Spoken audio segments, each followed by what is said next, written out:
ଏହା ପଶ୍ଚିମବଙ୍ଗର ଏକ ଏମିତି ଘଟଣା ଶୁଣିଲେ ଆପଣଙ୍କର ନିଦ ହଜିଯିବ। ଗୋଟିଏ କଥା ମନକୁ ଆସିବ ଯେ ଏହା କଣ ସମ୍ଭବ?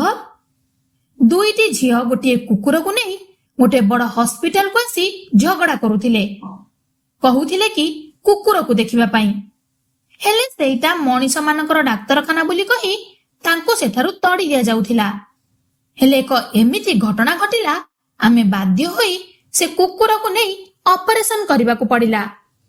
ଆଉ ସେ କୁକୁର ଗୋଟିଏ ମଣିଷ ପିଲାକୁ ଜନ୍ମ ଦେଲା, ତା ପୁଣି ପୁଅଟିଏ।